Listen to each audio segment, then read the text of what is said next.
Good morning, everyone, and welcome on this beautiful sunny day to our Ninja Skill Booster for September. We are going to talk about delegation today, how ninjas delegate. Good morning, everyone that's saying hi in the chat box. Beautiful to have you with me today. I'm very excited about delivering this session. It's one of my favorites. We did deliver a similar session just over a year ago. And yeah, we wanted to refresh on this because it's a really important leadership skill to develop.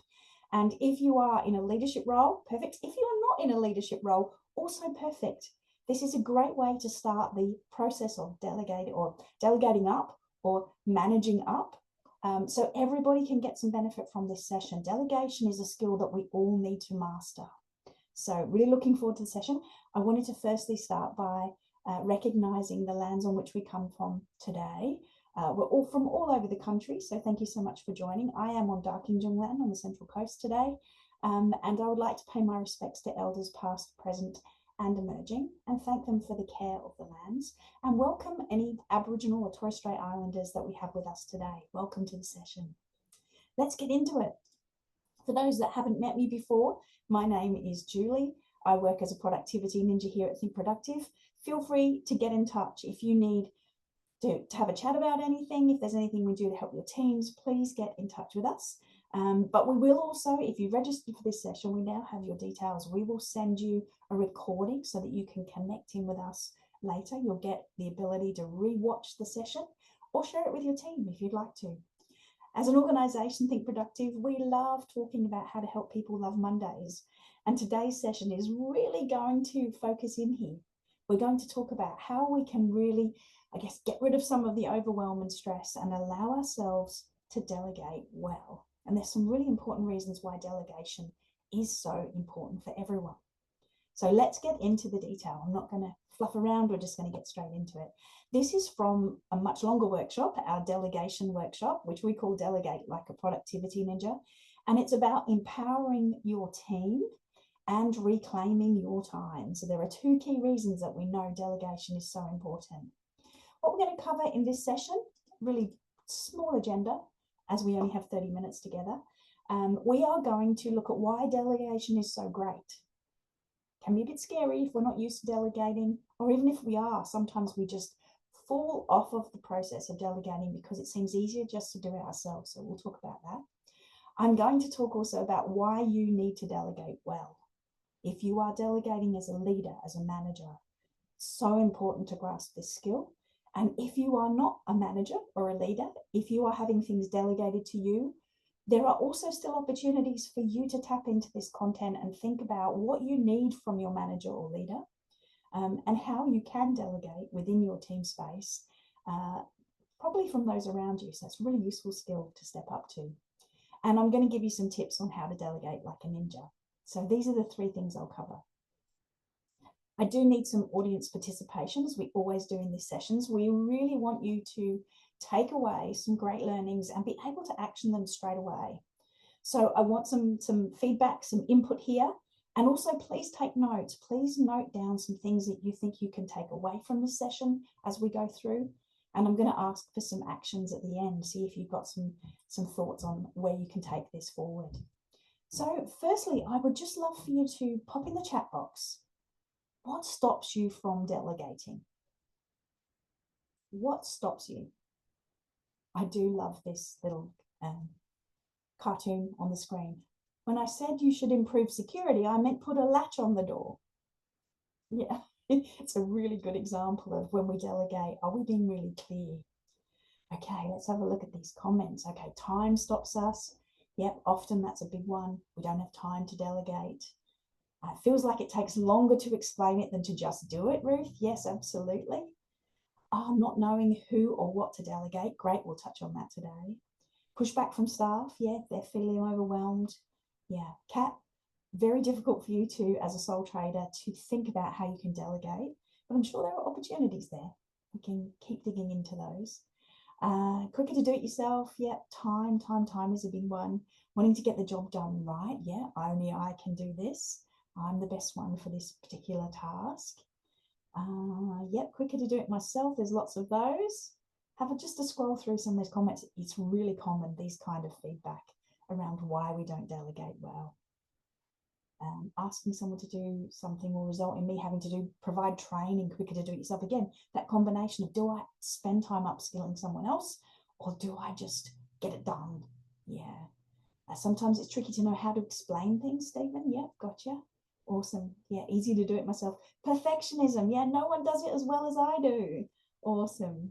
Others won't do it correctly. Yes, yes, yes. Get it. Another sole trader there. Yeah, quite an investment of time to delegate. Setting up things like maybe virtual assistants when we're sole traders can be really challenging. Yeah, but it does pay dividends. I'm going to talk about that in a minute. Yeah, need it done right first time. Yeah. So that perfectionism coming in again, only I can do it. Yeah. Cool. Thank you for playing along. This is really important. Really important to think about what stops us from delegating and whether that is always the reality. Yeah. Is that the best approach? We're going to dig into that. I'm going to challenge you a little bit on this one today. So what is delegation? In its simplest form, it's giving people things to do and making sure they do them. Isn't that our kind of traditional managerial boss person perspective? That it's about, we give them stuff and we make sure they do it. Yeah. I want to challenge again that convention, that thinking, because it's much more than this. Okay, delegation is amazing.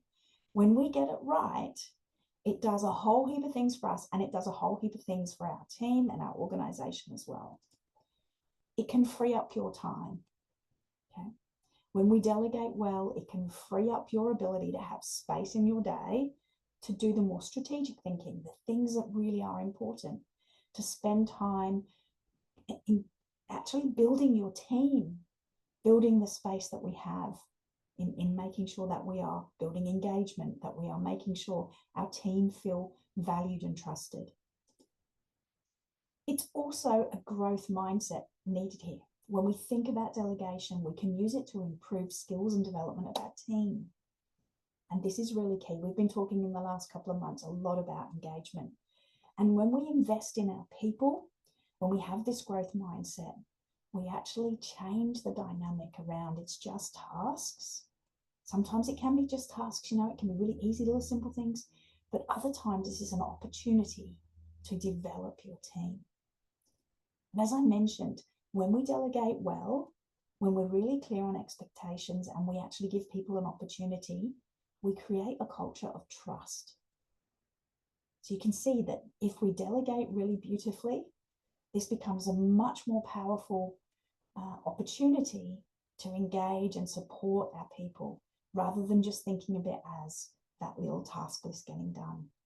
We have to take that step back. I know when we're overwhelmed, when there's so much going on and there just never seems enough time in the day, this can seem a little bit daunting. But trust me, it is time well spent and it will pay back huge dividends. The other big part of this is that instead of, I say you do, what we build is an organization of thinkers. We actually help others to think for themselves rather than just say, hey, boss, what do you want me to do next? Yeah. This is a really powerful part of delegation. It's allowing others to really build their expertise and for you to not always feel that you're the only one that can do this, because you are passing on your skills. This is awesome for building up your team, understanding succession planning if you are in that leadership space. All of these skills help us to create the right team environment and empower all of us to achieve our goals and objectives. So I really want you to think about these. I'm going to keep coming back to these. These are the really important benefits of delegating well. And there are some realities that we need to talk about too. The reason why we absolutely need to delegate is because you have way too much to do. Yeah. You always have a to-do list that's forever, I guess, getting things added to it. It's a never-ending to-do list. Yeah. You've got lots of things if you are in a leadership position, in a management position, or even if you're not, if you're a team member, we know that everybody is really busy. Yeah. You've got so much to do. So when we figure out that we can delegate and delegate easily and well, this allows us to change our perspective on the workload. And here's a great quote from Grace Marshall, one of our ninjas in the UK. Trying to get everything done will ruin your productivity. we know that we cannot do everything. There's this real reality check. We talk about this a lot in our ninja workshops. We need to make sure we're doing the right things. And if we are feeling overwhelmed, we've got not enough time to delegate well, I can probably guarantee you that you're probably just running from one thing to the next, doing whatever shouts the loudest. Yeah. So it's important to step back and think about, I've got a lot to do. How do I do that efficiently, effectively, and to help build my team?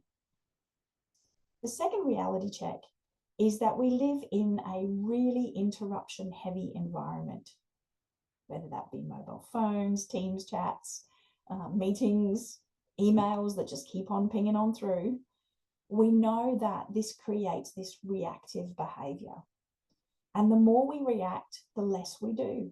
We just say run from those piecemeal little things. And sometimes the channels that we use to do our job are the channels that prevent us from doing our job. Does that make sense? So things like Teams, notifications, pop-ups, meeting reminders, emails, conversations, the distractions of people just walking around you, jumping in and just, hey, can we just have a conversation about this? All of these things mean that it's really hard for us to make effective use of our time and our attention.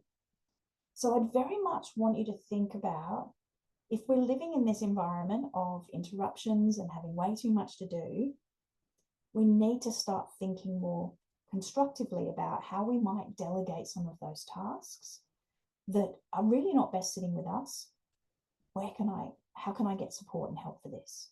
Because these are things that are not actually adding value to my day. I'd love for you to do one more quick little activity with me right now.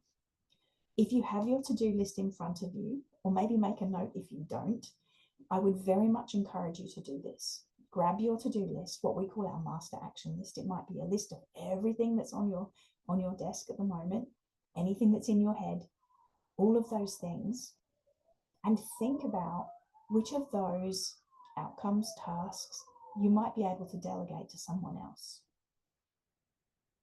I'm going to give you a minute just to think of that. What outcomes could you delegate?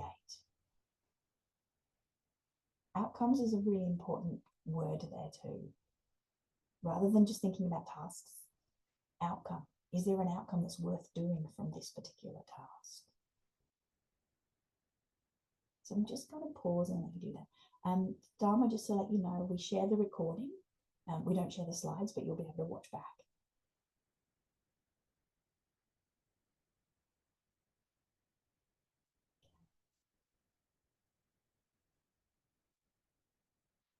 What outcomes can we delegate? Nicolette, you're saying you can't delegate anything. You would if you could.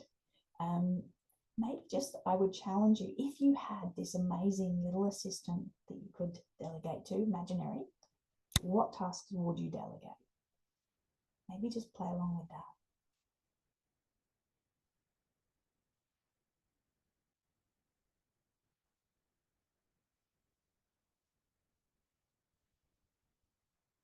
Okay. I'm going to keep moving through the presentation. I would really ask you to do this activity with your lists in front of you. Go through and think about which of these could I delegate.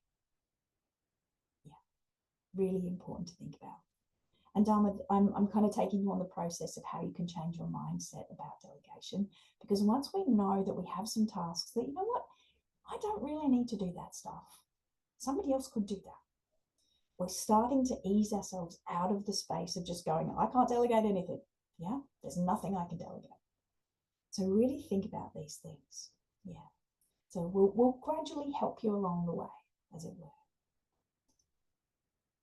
The ability for us as leaders, as managers, as employees, whatever role you are in, is that we want you to start getting a little bit more strategic. We want you to keep your eye on the big picture, not the detail. It's really hard, again, when we're overwhelmed, when we're stuck in the, there's so much to do, it's really hard to step back out and have a look and see what are the real things that need to be done. Okay. This is a really important part of what we call boss thinking. this taking a breath, stepping back from the stresses of the day and thinking about, okay, where are the really important things today? Where are the impactful things, the things that make a difference? How do I ensure that this is where I focus rather than all the rats and mice, all of the little bits and pieces that come across our desk? So very much this allows us to step back and apply that strategic focus.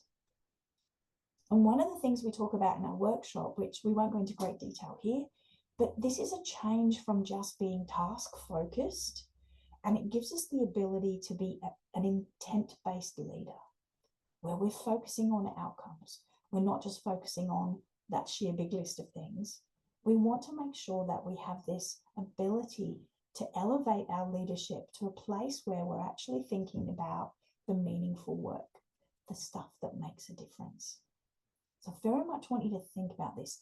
If we are looking to improve our leadership skills, our management skills, even our skills within the roles that we're in, even as a team player, we can focus more strategically. We can all support each other to get the right stuff done rather than just everything. So this is a really important concept.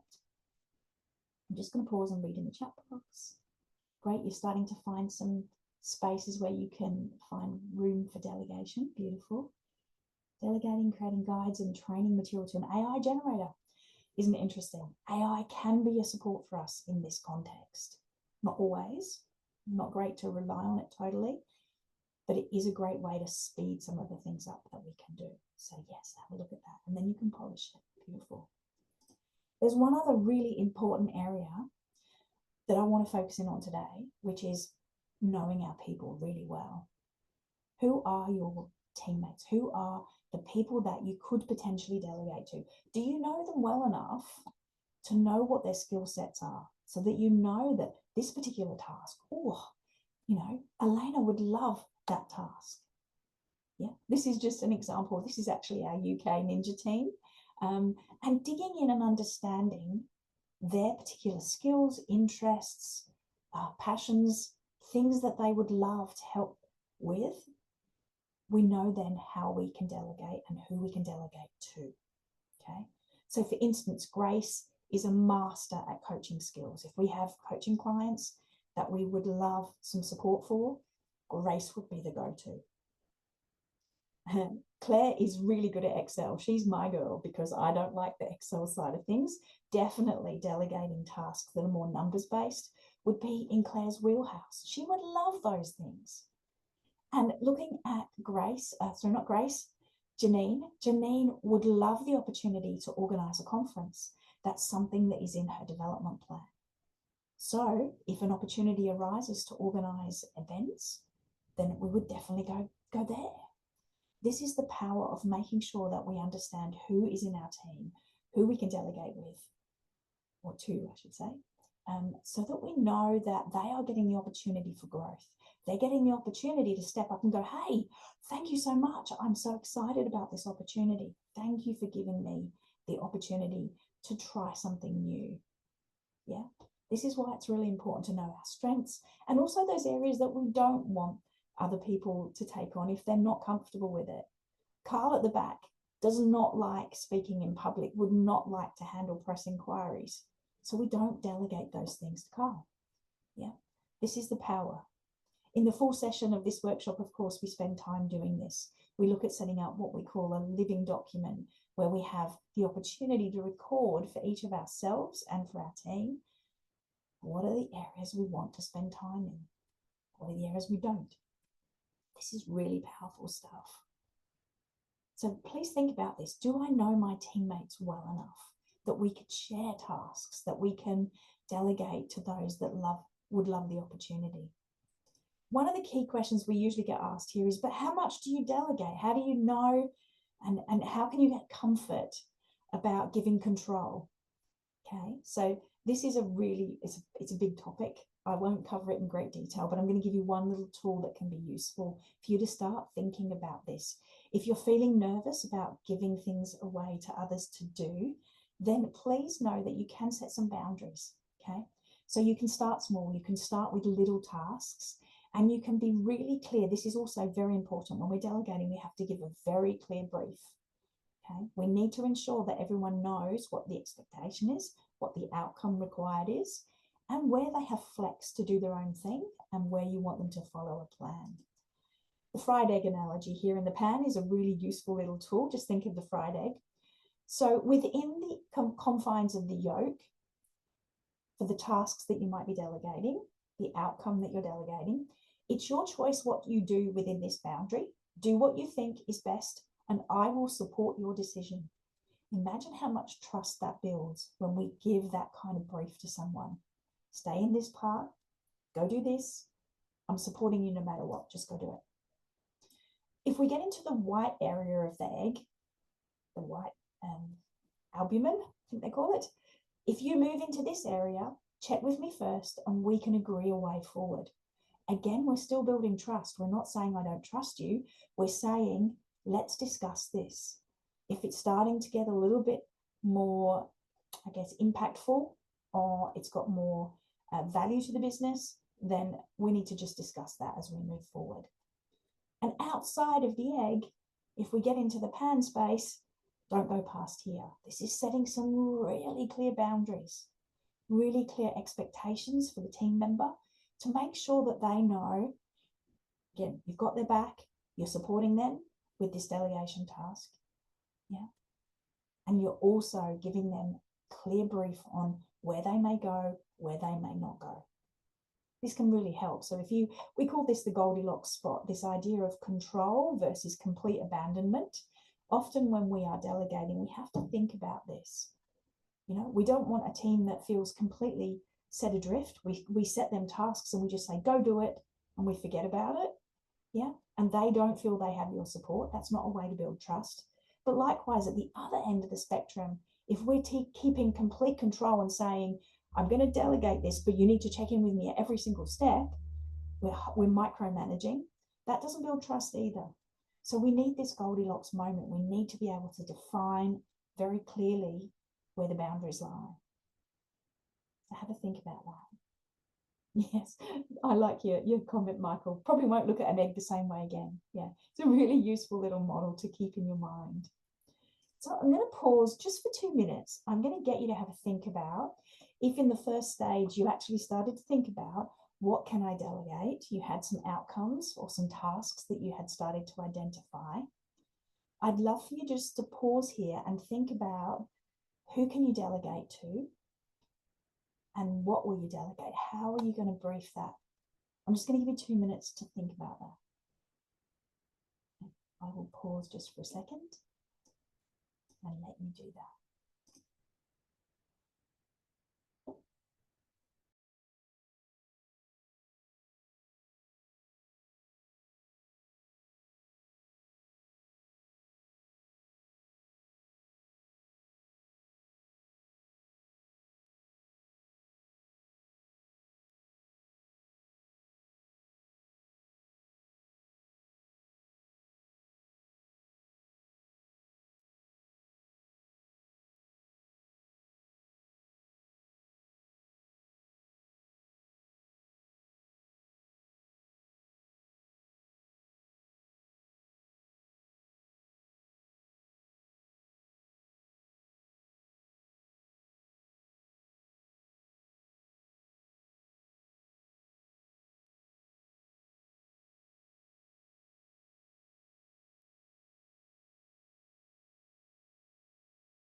Just a few more seconds on that. I can see some great comments in the chat box, identifying what we can delegate. We might start to open up our thinking a little bit.